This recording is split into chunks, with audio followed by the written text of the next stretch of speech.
Welcome everyone to today's webinar, Cyber Hygiene and Beyond. My name is Marcia Fortney and I have the pleasure of serving as your host today.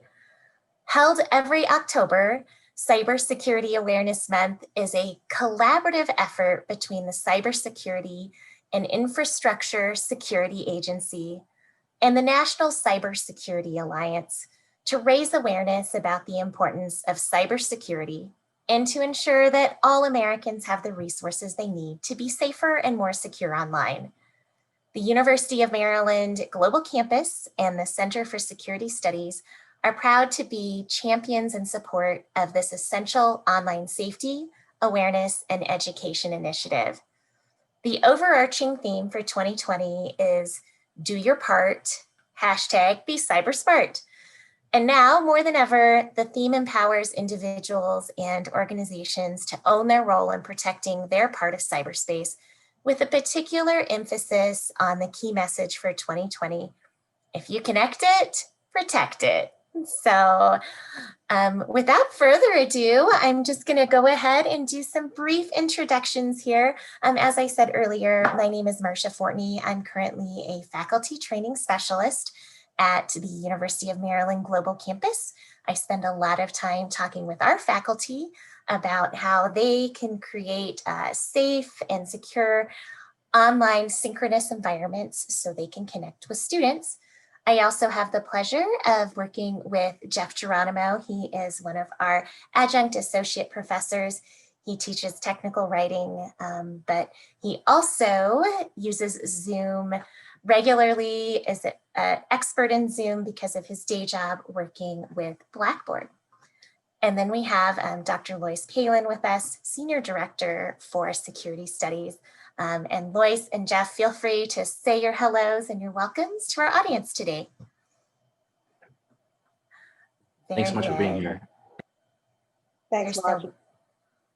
And as we go on, if you have questions, some of the information that we provide might inspire you to think of some great questions. Feel free to contribute those to the chat box. I am guessing right now most of our audience members are pretty proficient in Zoom, so you probably know where to find the chat pod. But down towards the bottom of your screen, there's usually an icon that kind of looks like a little speech bubble. And if you click that, that will initiate a space where you can go ahead and place any questions or maybe some comments. You might have some nuggets of wisdom to share with us as well, and we welcome all of that. So, all right, moving forward. So during our time together, we're gonna have a poll so we get to know each other just a little bit better. It helps us to know our audience and your level of comfort and experience with using a synchronous tool such as Zoom.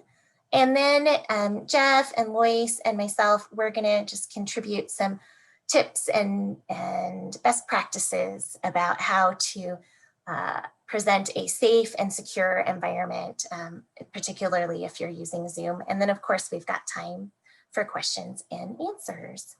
So I think I'm gonna go ahead and launch this poll, get to know everyone a little bit better. I'm gonna allow the panelists to vote. Oh, I'm sorry, this launched poll 2, but that's all right. We can do poll 2 and then poll 1. So which phrase best describes you? Are you generally hosting virtual meetings? Are you generally in virtual meetings as an attendee? Or do you kind of wear multiple hats where sometimes you might be an attendee and other times you're the person organizing or hosting the meeting? We'll give you a couple more seconds to get that vote in. All right, I'm going to end this polling here and share the results. So it looks like the majority of our attendees wear multiple hats. So you're familiar with having that host role, and of course everyone's familiar with that attendee role, but that definitely helps us a lot.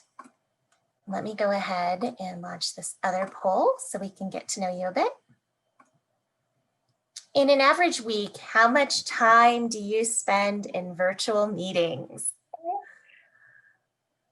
Less than 5 hours, between 5 and 10, 10 and 15, and more than 15 hours. I'm trying to think. I think I'm easily between 10 and 15, sometimes more than 15, depending on the week. All right, I'll give folks another few minutes and share the results. So it looks like the majority of our audience is spending a little less than 5 hours a week on Zoom. But then there's a fair number of folks who are putting in some serious hours between 10 and 15, and even some who are doing 15 hours or more. So this just really illustrates how important it is to be aware of some potential security pitfalls that might happen if you are indeed spending a significant portion of your week in an environment like this. We're going to talk to you some more about some adjustments that you can make so you can make things a little bit more secure in your online environment. And if some of you have the polls still floating up on your screen, you can just close the X there and those polls will just disappear for you. So, well, thank you so much for taking some time to share a little bit with us about your experience with Zoom or similar meeting platforms. Dr. Palin, do you want to talk a little bit about improving virtual meetings? Sure. So I just kind of want to set the stage to what we're going to talk about today. When we were thinking about all of the October Cybersecurity Awareness Month activities, this one was like the first one that popped into my head about what our lives are like now with all of these virtual meetings. And I actually wanted to make sure that people knew that virtual meetings were not new to UMGC. UMGC has been a virtual university. Teleworking has been a staple before the pandemic. So we've done a lot already with virtual meetings. And I wanted to make sure that we were able to share some of the best practices. And my colleagues today, Martha and Jeff, they do a great job of supporting our faculty in this virtual environment. And I wanted to bring them together to share some of their words of wisdom with you. So just to kind of set the stage, I did find this interesting book by John Author. He is the author of Improving Your Virtual Meetings, and he's an executive. He helps lead startups. He has high growth companies. He's today he serves as an executive on a publicly traded firm based in the United States, and he puts it in mainly six concise bullet points. And I just want to talk a little bit about these because Marcia and Jeff are going to go into a lot more detail. But just to frame the discussion, he says that you have to use technology properly. You have to know basically when your camera's on and when your camera's off. You have to be familiar with your sound settings. We're especially why we're here today is to be especially concerned about security of your computer, the data that's on your computer, your network and your network settings at home and things like that. The second point he picked out was picking a professional looking location in your house. So I think that started out being that way, but as you can see now, there are many ways that you can use green screens. Green screens are relatively cheap these days. Of course, everybody's using virtual backgrounds for that dream home that they wish that they lived in. So you can really be anywhere you want to be, but make sure that you pick a professional looking background or location in your house. And how do you sound? Hopefully we're sounding okay for you. Our media specialists that work here at UMGC say that having a hardwired sound is better. You could use your phone with a headset attachment also, but you just have to be very concerned about your sound and background noise. I was doing a presentation earlier, and unfortunately, the people who work on my yard were out there seeding and making a lot of noise, and it was very difficult to get away from that. So you just have to be aware of what's going on with your sound.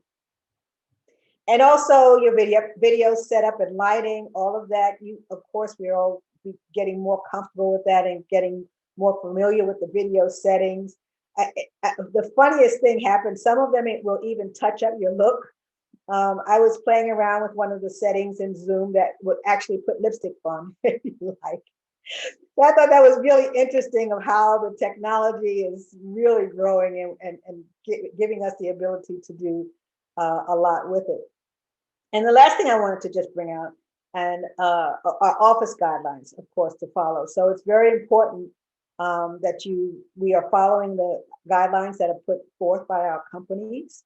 And one simple thing is, is there an expectation of having your video on or having it not on? And you have to follow the rules and the norms that are seeming to form in our video settings. So once again, those are just some quick, cheap ideas that I was thinking about when I took a look at Mr. Arthur's book and the points that he brought out.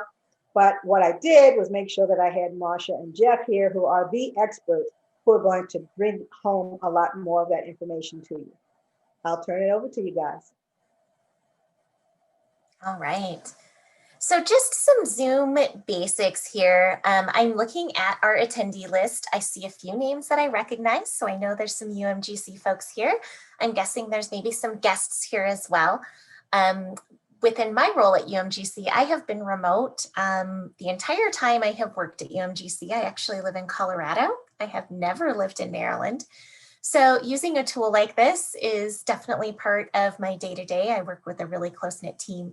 And so we spend a lot of time on Zoom, but also putting together content to help support our faculty as we're helping them, maybe learn about a new tool, or, the most effective practices teaching online, all of those kinds of things. And one thing that we see our faculty having just a little bit of confusion on is Zoom meetings versus Zoom webinars. And so just wanted to talk about that at the very beginning because the information to follow might be slightly different based on whether you're using the Zoom meeting platform or the Zoom webinar platform. What we are currently in right now is Zoom webinar. And probably one way you can tell that is you don't see the bunch of Brady Bunch boxes that you would see in a Zoom meeting, because in meeting, folks have the option usually to turn on their camera, to turn on their microphone, to chat with each other, and to see who all is in the meeting. You see the entire meeting roster. So that is great if you want probably a more egalitarian type of situation where everyone can interact with each other. It's great for online classes that are smaller, office hours, team collaboration, meetings, things like that. Whereas webinar, I think of as more for events that are going out to large audience, where you might want to have a little bit more control over who can turn on their camera, who can turn on their microphone, how much chat can be going on during the session. So some of you may not even actually have the option to set up a webinar because of the type of license that you might have. But I did want to mention this from the get-go, because Jeff is going to talk in more detail about some options, and you might be searching for those options in here during this webinar and going, gosh, I just don't see that. And that's because we are hosting this in webinar and not hosting in meeting. So when you have the time, open your own Zoom meeting room, assuming you have a Zoom account, and explore what some of those security options are. So take some notes, or you can take your own screenshots as Jeff goes through some of this content.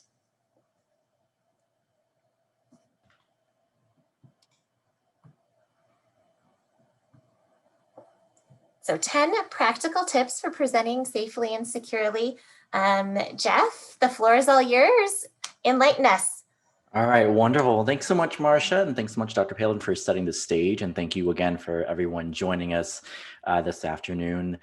So really to start to really bring home those concepts that Dr. Palin had mentioned, and even some of the beginning basics that Marsha mentioned, part of the successes that we see a lot in online environments, whether you're teaching online, whether you're participating in more so, especially if you are hosting these sort of meetings or webinars, or you're in a position to do that.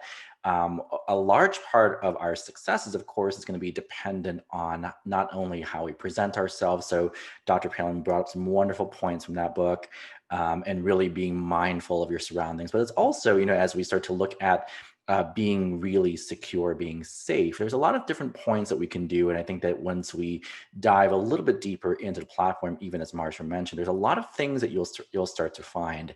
And so one of the things that I wanted to share here are some 10 of, I would say, probably the core best practices that you might want to consider for if you are someone who is, and we'll use the term host. So in the Zoom world, the host is the facilitator, someone who is actually either teaching the course or presenting a session. So as hosts, I'll use that term here, we have a lot of different power that we can exert in these sort of meetings. And I think it's important to think about not only what that power is, but how do we actually make sure that we're using it wisely and that we are facilitating our sessions in a manner that is safe and that it is, of course, secure, and making sure that we're not,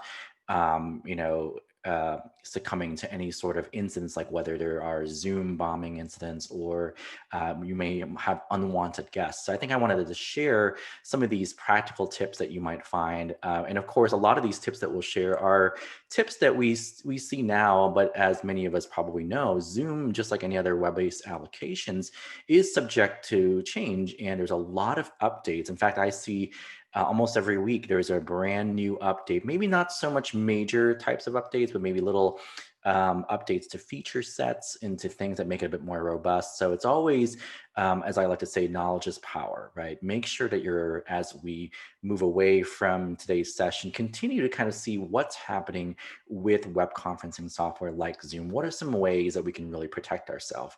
And even though we are certainly focusing on Zoom, even if you decide to use other web conferencing platforms out there, you're going to find that you may find some similar feature sets in the way of safety and security. So it's always, I believe it does behoove everybody to take the time and think about some ways that we can actually take the time to be more safe and secure in these online environments.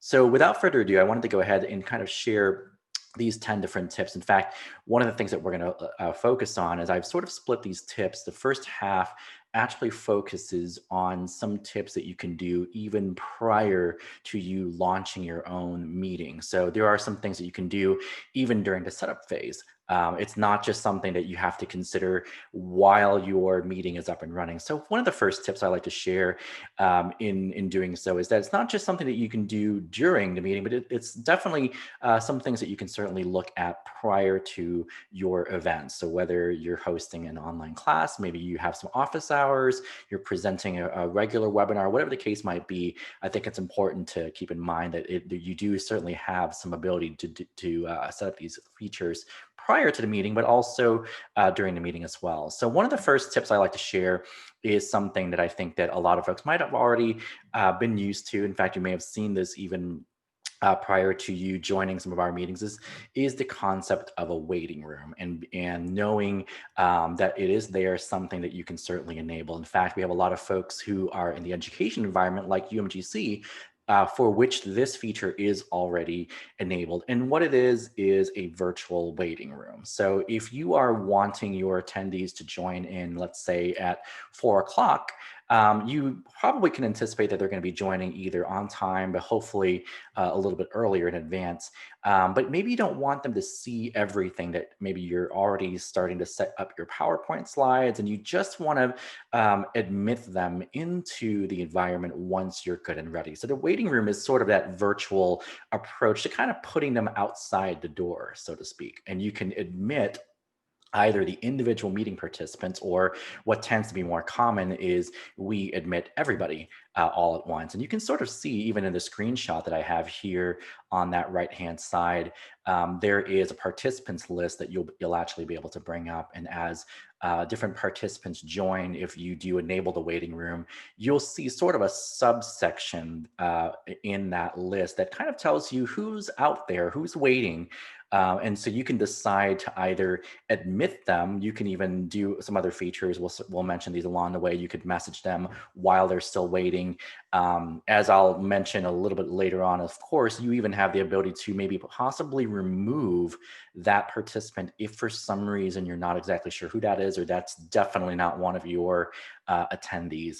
And so this particular waiting room is something that you can enable. In fact, I'm showing the actual workflow as you're in a live meeting, but it is something that you can set up both during a meeting or even prior. And that's where I wanted to just take some time here to kind of show that when you do actually set up a meeting within the environment, you'll notice that I have here sort of a screenshot of how you might schedule an actual meeting. So I mentioned that with these features, you can certainly enable these security features prior to your launching the meeting. In fact, this is showing kind of an indication of what you can do if you're setting up this brand new meeting. So I have sort of a general meeting already set up. I won't go through everything in here, but I do want to call your attention out to some of those security functions. So the waiting room is one that you can sort of see here highlighted in that yellow, where you can enable that. So as you, it's not always enabled. In fact, for some folks,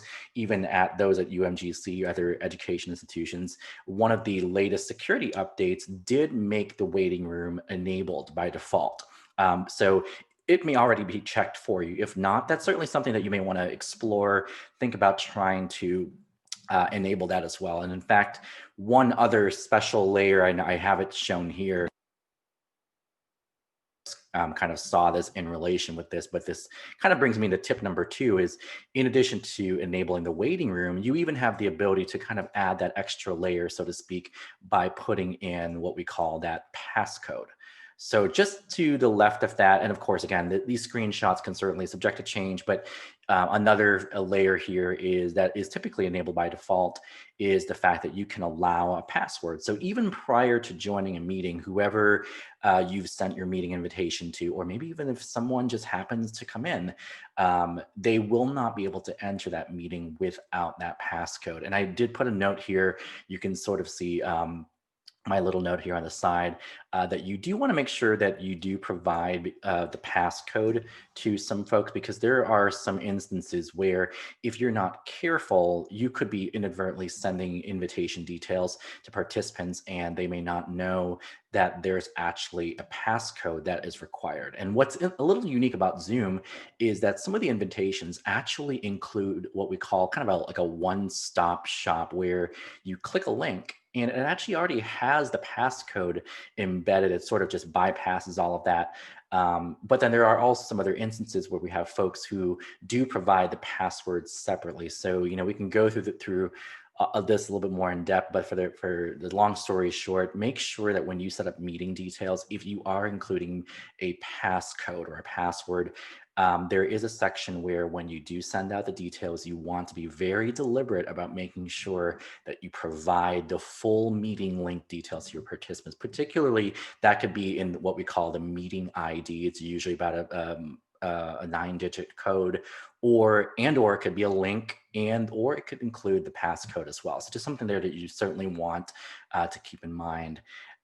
We've had some, even some issues. Sometimes some faculty forget about that, and we have some students who are like, "What's the passcode?" So we want to make sure that if you do require this, certainly something that we absolutely endorse, and something that you can certainly include that, but just make sure that you do include all of those specific details.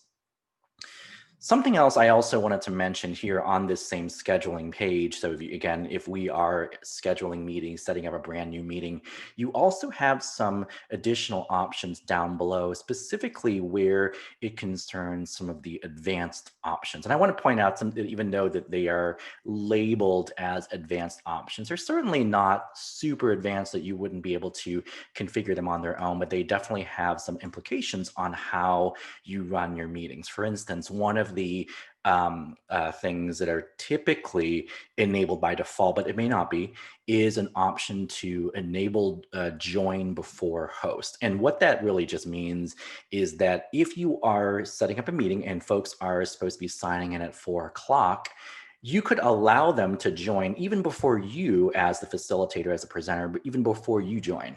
and they can still be put in the waiting room. But sometimes you may not necessarily want that. Maybe you would rather not even start the meeting or have anybody join until you, as the presenter, until you are present. We don't really see too many issues there, but if you are someone that really wants to be a little bit more secure, you could uncheck or make sure that option is not checked so that you are always going to be the first one in that meeting prior to anybody else joining. But you can also see I highlighted in this screenshot 3 other options you could choose.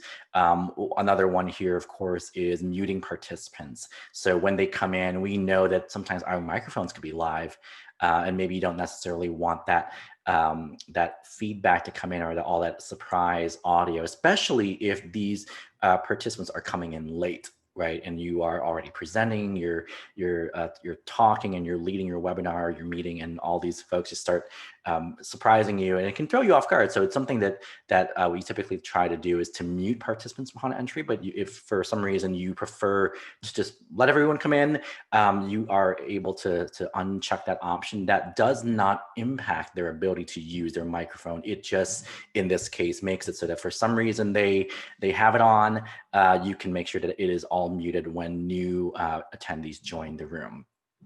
One other quick one I also wanted to point out here before we move on is there is a third one. Not many folks know about this one, but this one does require some extra setup. Is you do have the ability to actually enable a registration page. That's one that we usually see. Just like many of you prior to joining our session, you were asked to schedule or to RSVP for this webinar.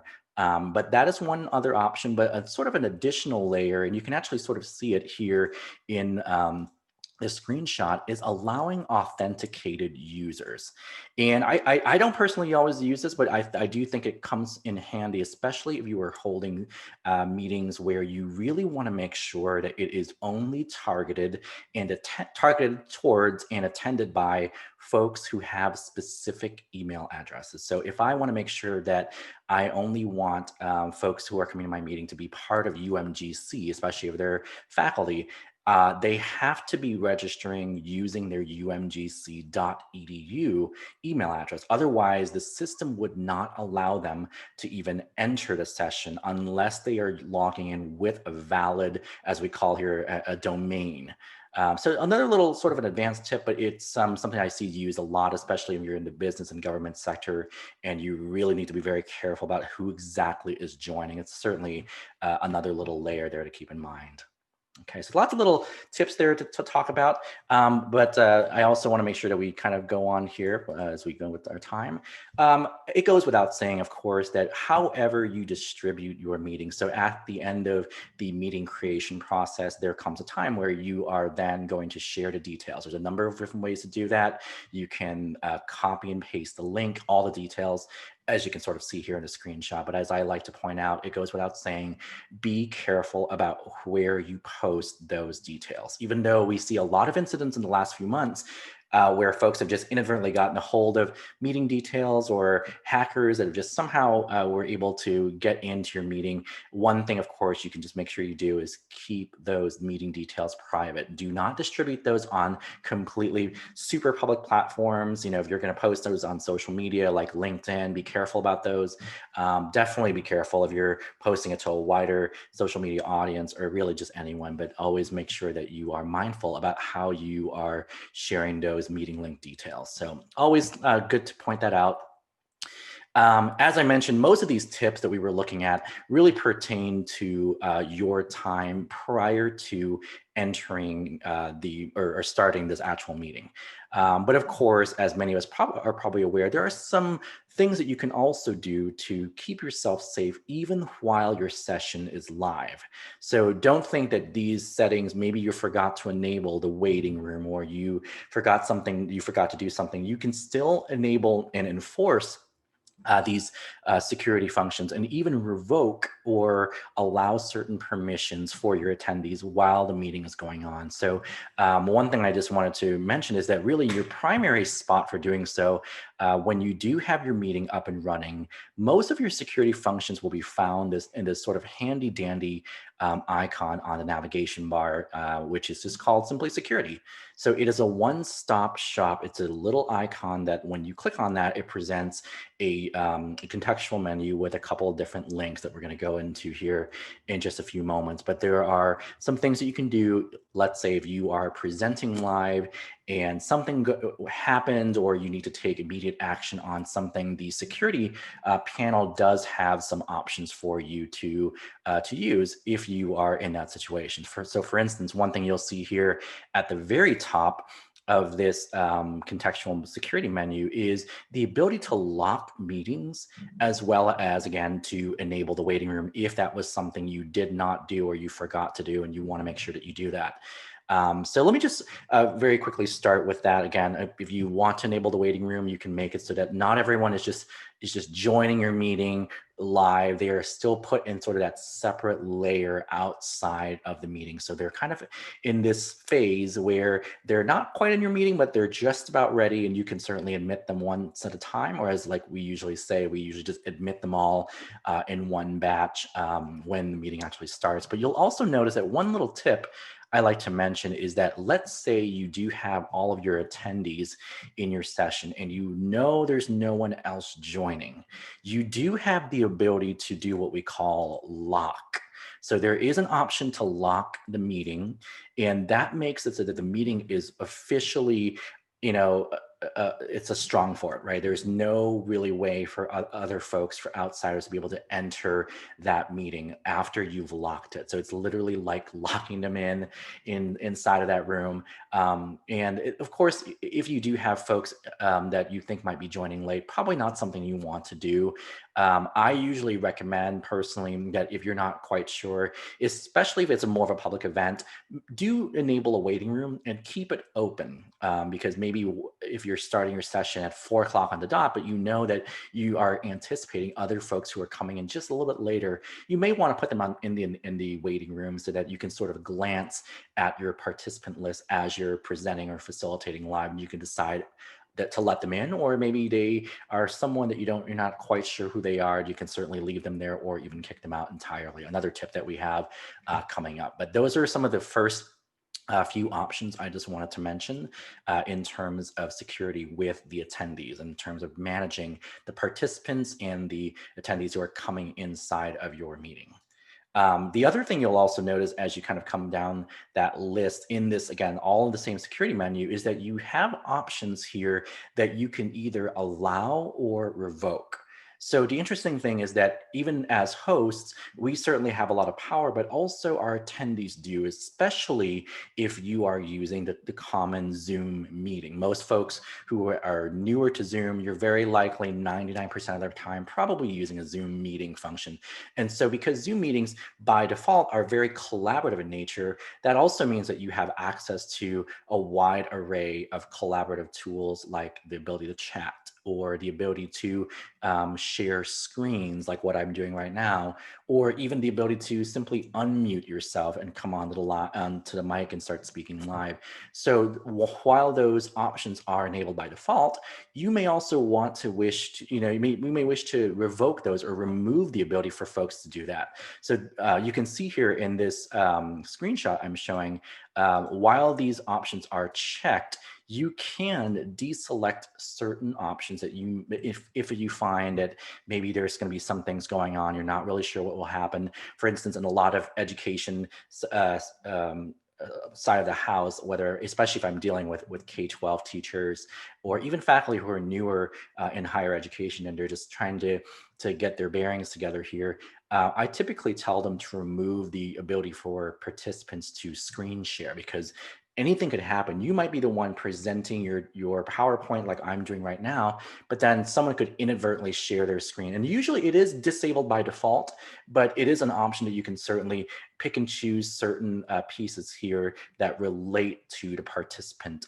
permissions, things that they actually can do. Now, in our session that we're in, because we are in a Zoom webinar, webinars do have sort of that fortunate luxury of having these sort of functions being locked down a little bit more tightly than they are in the meetings, but just something that you all may want to do the next time you are presenting or leading a session. Take a look at your security function. Make sure that your attendees are being given given only the right permissions that you want to have them be given. So just a couple things there. And as we move forward here, coming up towards the very end, another thing I wanted to mention in the way of your participants, I mentioned earlier that you can mute folks upon entry, but what happens if, and this happens a lot, in fact, that's why I have this towards the end, because it's a little bit more common, is you might have people who are turning their mics on or inadvertently have their audio on, you hear the baby crying, you hear traffic noises, and you're presenting and it's just a lot of chaos, right? So you do have an option in the participants menu. As you can see here, there is an option to mute all. There is one button, and you can mute on a selective basis. So you can see I don't have it specifically highlighted, but if you do have folks who are in your session, you could go over each participant. You could mute certain folks one by one, or you can mute everyone very quickly with one click of a button. You can also see that you can sort of reverse that action if something else happens. You can, after you've muted everyone, you can still allow folks to unmute themselves if necessary. I do want to point out, though, that from the participant perspective, something that is, I think, a good practice is that Zoom does not have the ability to force a attendee to unmute their mic. That is kind of a safety security concern. However, you do have the ability to request that participants unmute themselves, in which they'll see a pop-up screen that will allow them to sort of click to unmute themselves. I actually use that quite often because for some attendees for which Zoom might be new, they may not know that their mic is off and they just start speaking. So I just quickly go in there, give them the opportunity to unmute themselves with one click. So something there you may want to keep in mind, but you, of course, as we all know, if you have any issues with folks who have their audio on, either unintentionally or intentionally, something to consider that you can certainly mute them if necessary. As we move forward here, you may have seen me use what we call annotations. So I can certainly scribble and show things live. In fact, here's a screenshot of me highlighting certain things in an online course I taught previously. And it's great because by default, hosts, presenters do have the ability to annotate, but participants actually also have that ability as well. It's not always the easiest for participants to find the annotation option, but if they do see it, you may need to be a little careful, especially if you're dealing with, participants that are a little bit younger, or maybe you're a little concerned about their maturity.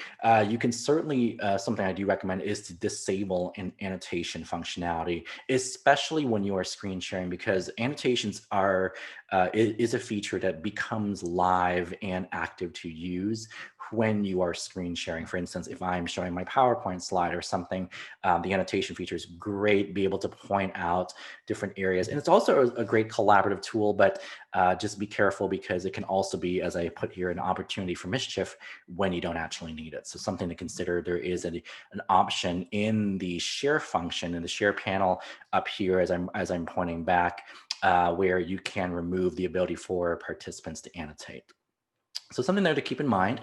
I also mentioned here, in terms of participants, this is not always common, but it can happen from time to time. If you do notice you have participants who are unwanted guests, they are folks that you have no idea who they are. Maybe you tried messaging them, or you definitely know that they shouldn't be in your session at any time, whether they're in the waiting room, which I have what I have highlighted here, or if they're in the session, you do have the ability to remove them right away.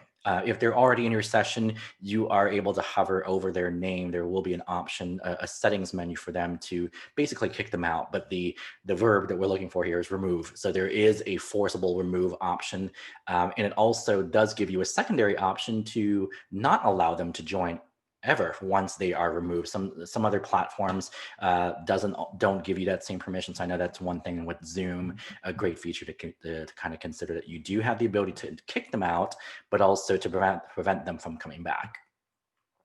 And last but not least, something I also wanted to mention, this is not always a safety security specific issue, but it's something that even works really well here. So if you are working with a team of other presenters or facilitators, we do have the idea of something called a co-host, and we can delegate and make other folks co-hosts in our session. So if I am someone who is presenting and I needed to, we have a whole auditorium or a whole room of folks, maybe 100 plus attendees, it's going to be very hard for me to not only present, but to watch their chat questions come in, or if there's something I sort of need to babysit or watch over, I can make sure I can sort of hand over the reins of those other supplementary tasks to someone else. And that someone else has to be given what we call co-host privileges. So you can, for these security features we've been talking about, you can promote another attendee in the session to give them similar privileges and control over security.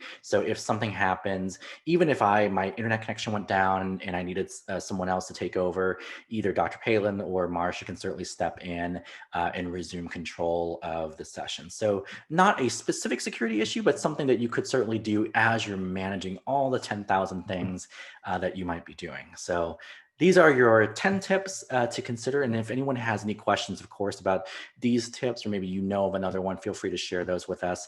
We can certainly make sure to mention those. But these are 10 of the most common and most up-to-date features that you can certainly try to consider, especially if you are a host or someone who is facilitating or presenting a session. And again, without further ado, I'm going to bring it back to Marsha, since we are sort of wrapping up here at the end of our session. So back over to you, Marsha. Sure thing. Well, we had kind of a quiet chat pod, but we do have some time left in this session. If anyone does have any questions, or maybe you want to share an experience with us that you maybe found a little concerning, or some lessons learned when you were in some sessions. And same way with you, Dr. Palin, if there are any other words of wisdom or insights you'd like to share, this is a great time as well. Yeah, I did have, you were talking about some of the features that are, I guess my statement is that we need to make sure that we stay on top of any Zoom updates that are happening, because I thought I remember there was a time where I could mute someone, unmute someone. So and then that feature came along and I'm clicking the button and I couldn't understand why I couldn't do that anymore. But you've taught me that became a feature with one of the updates. So I guess that's happening on a regular basis and we need to be aware of that. Yeah, those updates, some of them really took me by surprise, and I, use Zoom pretty much every day. And then I'll be hosting an event and I'll see a new feature, or a feature that worked in one particular way, all of a sudden appears to have a slightly different functionality. So it is good to keep up with Zoom. I have started just following them on Twitter, and that seems to be one of the best ways to stay abreast of the changes that they're making with security. At one point, you could copy and paste from the chat, and we used that feature a lot because we would have sessions like this, and sometimes people would have 20 different questions, and I had a hard time keeping track of 20 questions. So I wanted to copy and paste those questions onto a document so I could not have my questions keep moving like they do in the chat box as more chat comes in. And that was disabled for a while, and that was challenging. And then all of a sudden one day that functionality came back, and it was like Christmas. Really, really glad to get that back. So, there are constantly changes. The great thing about Zoom and several of these other platforms, I feel like they're fairly intuitive, and it's fairly clear what those features will do. And they have awesome updated resources on their websites. So if ever I have questions, I just ask the Google, like, why is Zoom doing this? Or what is this new feature I see in Zoom? And usually Zoom has a training video and some supplemental information that can answer all of my questions. So, Do you guys have any thoughts about the other tools that are out there? I used WebEx for a long time. Of course, we've used Zoom. And then recently I've been collaborating with some folks on the West Coast on the Amazon side of things, and they use Chime. So I don't know if you know anything about those tools and any differences. I did know that Chime did not have some of the features that Zoom had. Like I couldn't put a virtual background up. So I'm not sure if you have any other thoughts about the other tools.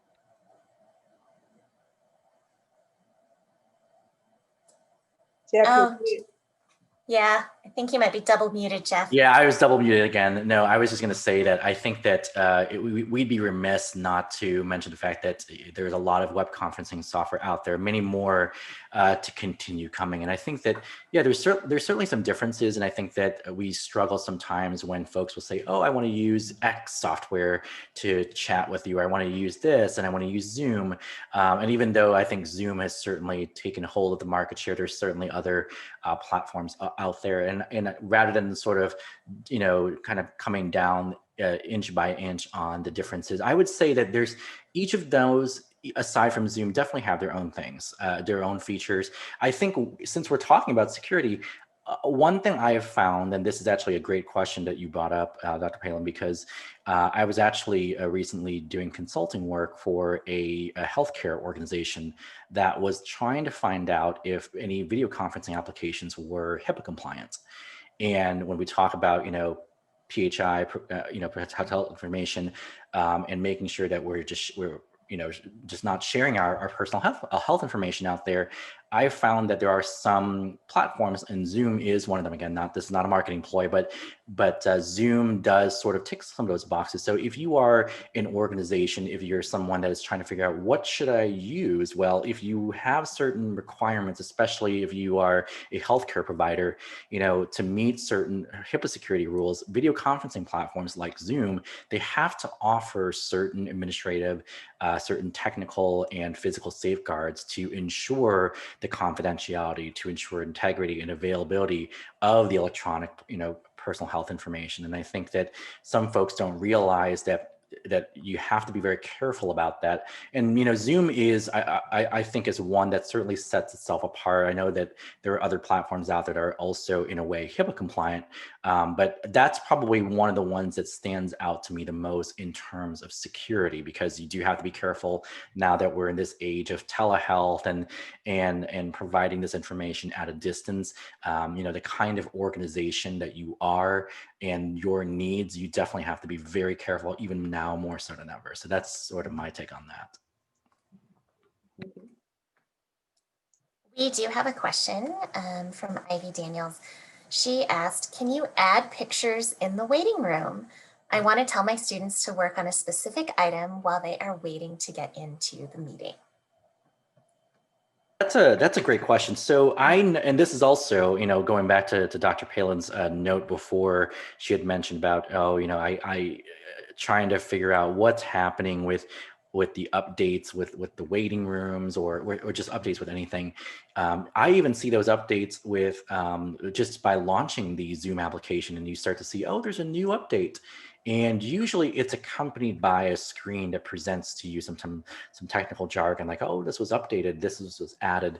But one of the things that I do know is that with something like the waiting room, even in there was an update to the software that was released actually earlier today, the first of more to come with respect to features like the waiting room, where, to answer the question I see in the chat here, you can add pictures. However, in the waiting room, that is more of a branding option. It's not something that you're technically encouraged to change all the time. So the question here about wanting to tell my students to work on a specific item, you could do that. But the waiting room customization currently is mainly just for a general waiting room for all students. So it's not like you can have a custom one all the time. And if you really wanted to do that, it'd be extra work more than you would need to. But there are going to be some, from what I understand, starting with today's updates, more enhancements to the actual waiting room. In fact, I don't know what all the actual details are, but specific ones to the branding and the customizations like photos. That is something that is certainly coming. I also know that for folks in the education side of the house, there are some new features that are coming.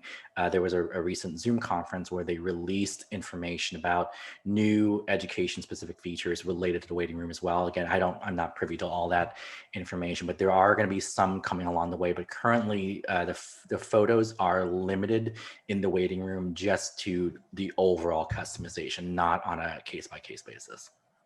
So one potential workaround for that I've used successfully is you can message all the participants in the waiting room. So you could put a hyperlink in there and direct them to maybe SharePoint or a Google Doc or something else. So, the tricky thing with Zoom is, say you have 10 students that are in the waiting room and you're like, oh, I'm going to message them really quick and say, hey, y'all, go check out this.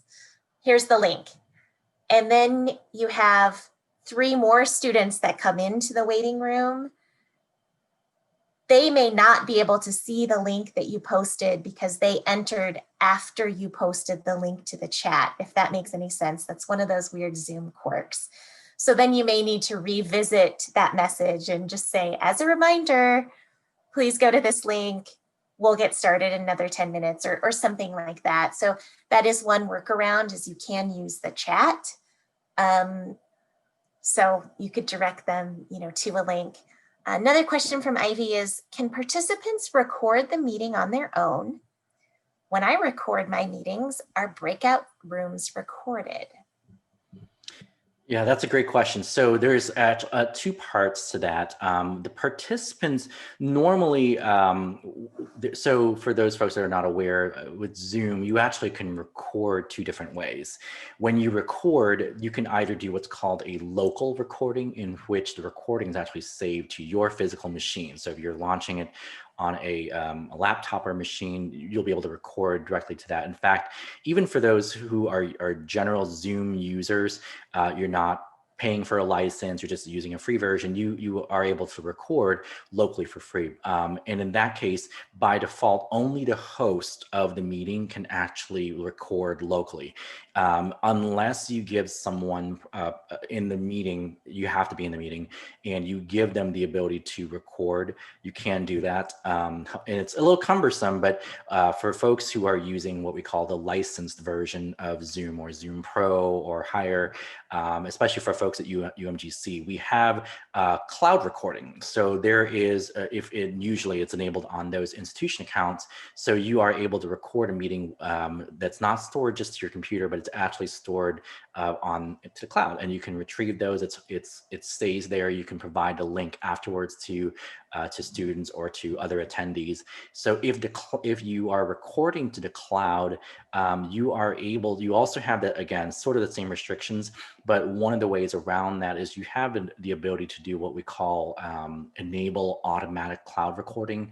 I don't see it used very often in a lot of institutions, but what it does is, as soon as the first attendee joins the session, whether that is you or as a facilitator, as a faculty member, whoever you are, or if you're a student, the recording will begin automatically without the host in the meeting. So that's something to keep in mind. It depends on how you're recording, but generally, no, it's not something that the students or attendees can just do on their own. And to the second point about breakout rooms, unfortunately, because of sort of the nature of what happens to breakout rooms and the fact that there can be so many, breakout rooms are not actually at this time, to my knowledge, included in the recordings. And I believe, Marcia, that's still the case, right?